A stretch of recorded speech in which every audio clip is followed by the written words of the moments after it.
I'm Maura, interviewing David Hamilton for Yorkshire Dance Centre in Leeds. It's the 25th of January 2013.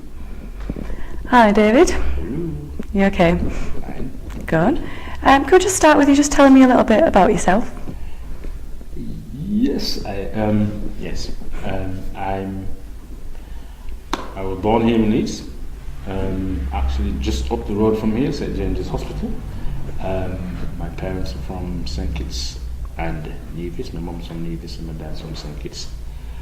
They're the generation of, like the Windrush generation, the people who came over in the 40s and 50s and 60s. My parents came over in the late 50s.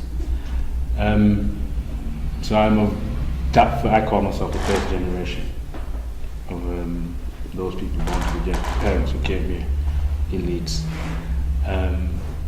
That I think has bearing on my view as well.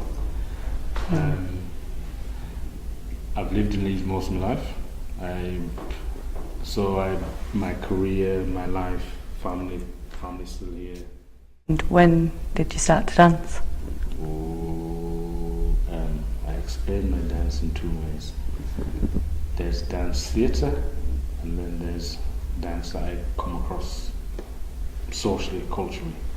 From the point of view of dance theatre, I started dance at Hare Hills Middle School, and I say middle school people, Leeds used to have a 3-tier system, but Leeds now has a 2-tier system. So I came across dancing in my middle school, Hare Hills Middle School, and back then Hare Hills Middle School became one of the very few schools in the country to be known for its dance. And I say that in the sense of in dancing education, but it was mainly dancing education. I'll come to that in a minute. Then I went to Intake High School to be part of the Theatre Arts course, which is now Performing Arts, in this West Leeds now, West Park Academy up in Bromley Intake. Then I went to the place in the School of Contemporary Dance. And then I started Phoenix Dance Company in 1981. Oh, so did you always, as soon as you started dancing, did you know it was what you wanted to do? I need to double back. Yeah. When I say dance, my career, my dance is two streams. There's dancing education, which has changed now. And then there's dance where I go socially. When it comes to socially, when I mean socially, I mean I grew up with calypso, funk, soul, reggae, gospel music, you can say. They're part of the environment. That's how you actually, when I say you grow, in other words, most of my generation will talk about having to have to go to church. And because of that, naturally you're going to come across the music, because it was Pentecostal. And Pentecostal in Britain, the rise of it started with the Caribbean people coming in. So I grew up with gospel music. You go to St. Kitts and Nevis, it's like a tradition that passes on, or an attitude that passes on. I grew up with calypso, hence carnival. Leeds has one of the oldest carnival, the oldest carnival in the country. Leeds started first as opposed to London. So one grows up with calypso, soca, pan. Then there's, I say funk, but I mean also soul, northern soul, and hence moving to jazz funk. Then there was reggae, and the whole thing of what it was then, like Nova's rock, is unique to England in the sense of a genre of reggae, which also spread. It helps you to get UB40. That's how that, with all these music goes dance. The reason why I talk about two streams is because I can't talk about my career properly unless one understands that, which is also the basis of Phoenix. If one does not understand these two streams, you do not understand Phoenix, the basis. You may understand what you see now, but the basis you will never understand, as in never. So if any of you heard about Phoenix, you've never heard this explanation, then it's the groundation explanation. And not everybody expresses it this way. Hence, it may cause some people confusion. But if you look at what Phoenix did, for instance, in the sense of Phoenix was known for its choreographer. It wasn't external choreographers coming to choreograph on the company like a company of performers. It was the company choreographing on themselves. That can only make sense, for example, unless you see how dancing education, what dancing education does. Dancing education is like, here's where I need to dance. But in that stimuli, you are encouraged to use your body as a creative instrument, basically. And when I say creative, it means that, unlike say somebody who's training ballet, they train very strict. In Laban, you're taught to be able to move and become creative with your body. And if you're taught technique, all those things that you get from this are incorporated in how you move. So do you think... That is just, and I had 6 years of Laban. And that became the basis also of Phoenix in the sense of the majority of the, I call it, dance coming from school. But when it comes to my social dance, which Phoenix also got known for, that is pure expression. Groove stepping is the simplest. Is the simplest way of actually expressing. Simple groove step is just 2 steps. Simple, that's simple. People do it. Charleston, the band, rock and roll, salsa. They're groove steps. Right. And because they're groove steps, they're creative as well. Also, there are different stages of what I've just showed you in the sense of beginner, intermediate, and advanced. Also, that depends on what style you go down. I have all this knowledge. What I'm saying now has relevance to where I'm at now in the sense of my years of career. Because if you don't understand what I'm saying, you can't even understand what I'm saying about where I'm at. Yeah. In a very practical dance terms, and this is what I'm talking in pure dance terms in the sense of doing it. Phoenix is the base. These 2 streams Phoenix has as its base. Eventually, let one side go and maintain the other. It's a simple way of it. If it's clear, it's a simple way of expressing it. In the sense of the contemporary stream, the social side was dropped, and you can see that in the history of discography. So what I'm saying is, whether I say it or not, anybody who knew their choreography would see it. But hence change. But when it comes to my career, it's important to understand this. Right. I started Phoenix in 81, I left Phoenix in 87. Part of my journey as a dancer has been, after I left Phoenix, and when I was dancing, RJC started. RJC stands for Reggae, Jazz and Contemporary Dance, which were the styles that RJC focused on. I was responsible for the reggae side of RJC. Even though I say I'm responsible for it, it didn't mean that I can't do everything else. Every member of RJC, which is one of the benefits as a company, we all had different styles, and you gave them to everybody else. Which is a very good thing. You do not nothing, but it means that all the members then left. Those who weren't dancing to reggae, they left dancing to reggae. Those who weren't used to mathematics jazz, you left RJC with mathematics jazz. If you weren't used to salsa, you left with salsa. If you weren't used to capoeira, you left with capoeira. Do you understand? We gave each other. That's one of the benefits of it. RJC is not a performing company now. I'm talking about RJC when it first started. So I was with RJC, my responsibility was developing of the reggae. Reggae is You can't. Nobody can explain my career unless you can explain the reggae side of my career. That's how integral it is. When I say you can't, trust me, you can't. Because it's always been there. And why is it been there? It goes back to school. I danced to reggae because when it came to my dance exam at school, that's why I say there's two sides to my dance. And this is where it becomes crucial to understand when it comes to my career. That is not the music I grew up with. I told you the music I grew up with: gospel, soul, reggae. Do you understand? Calypso. That is the music I actually grew up with. When I say home, that means home and extended community. That is what we grew up with. When it came to classical music and all that starts with school. Initially, not when it came to watching dance at home. We didn't really watch dance at home.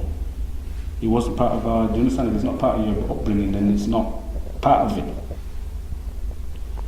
So when it came to my solo, I wanted to express myself. So that meant to me at that time, I choreographed to reggae music. I did my solo to reggae music, and it's something I distinctly remember. There was back then an album called Frontline with a Barbed Wire Blood down it, and it was the last track, Mighty Diamonds Africa, on the second side. And that is the seed base of me wanting to, because also when I went to the place, I had a chance to do a solo, to express myself. And I then, because when in my teens, I was part of Chapeltown Dance Theatre, and I had days where I first came across African dance. So that came across in my choreography.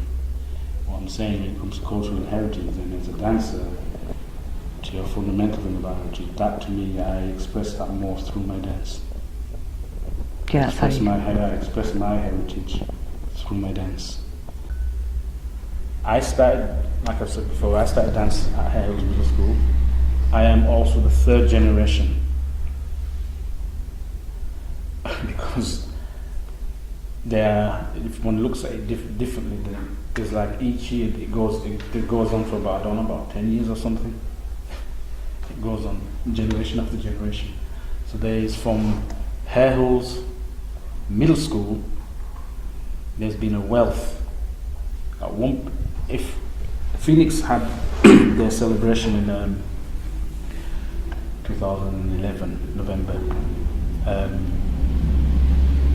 wherein they asked certain dancers from the past to come and be part of the celebration. That means, but every year you was with the company, you did a piece from that, a piece from the rec from that year or that time when you was there. What is interesting about this program is starting with the original members, which was myself and the four other guys, going through to Phoenix to now.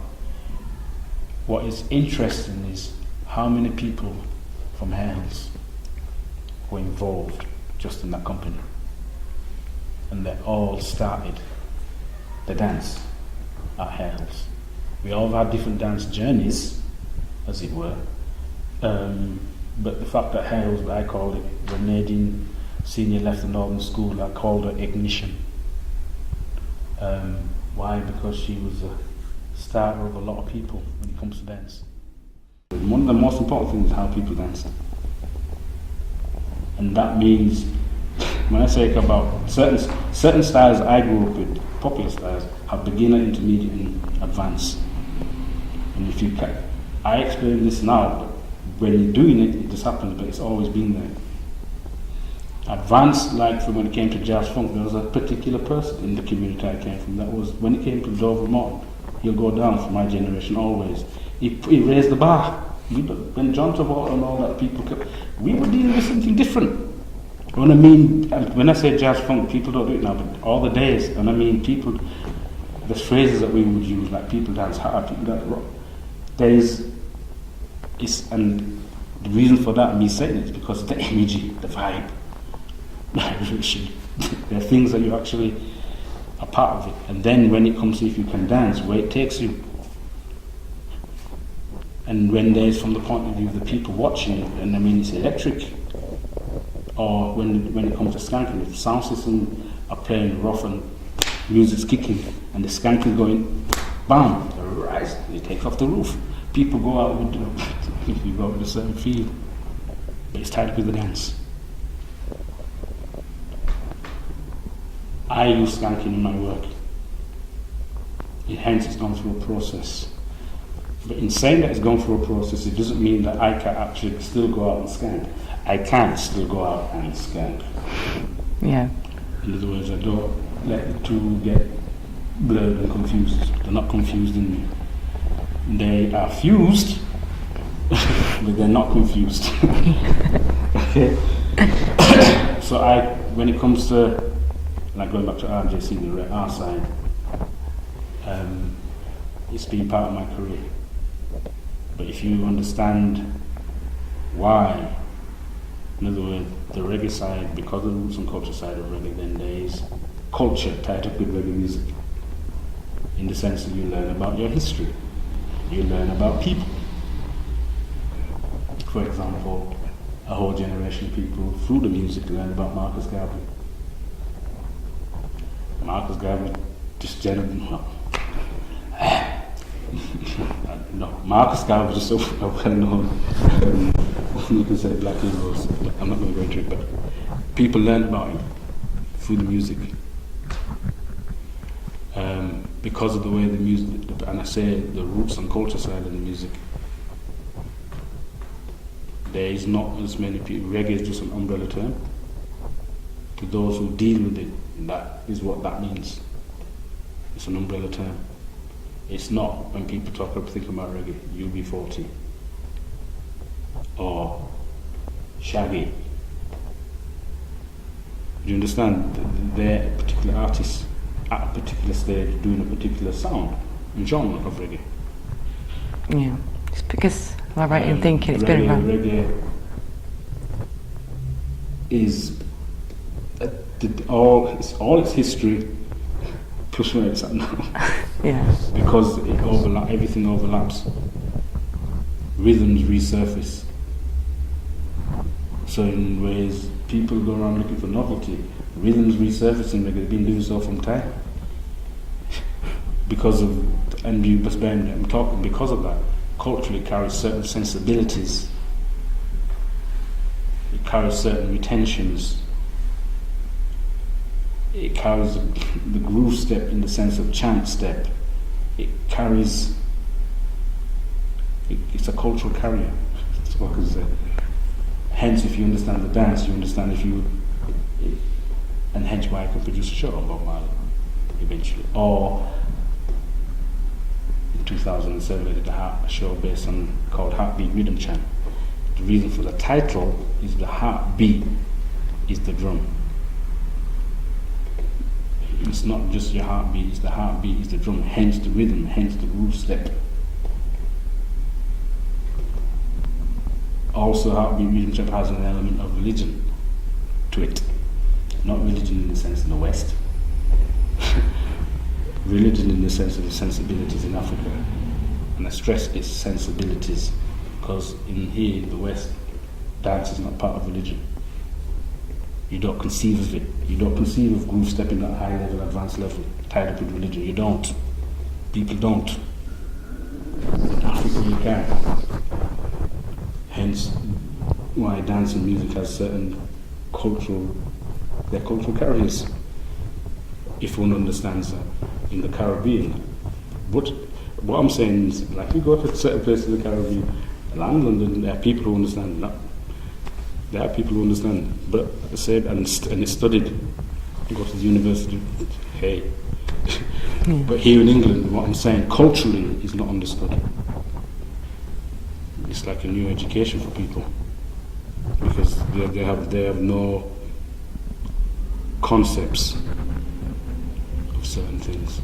And I mean, even when it comes to dance, there are certain sensibilities that I brought to contemporary dance that I know don't come from contemporary dance. And I know there are certain black dancers, because of their upbringing in the kingdom, and not just being here in Leeds, I mean, where the black community is strong, or where the music's been strong around the country.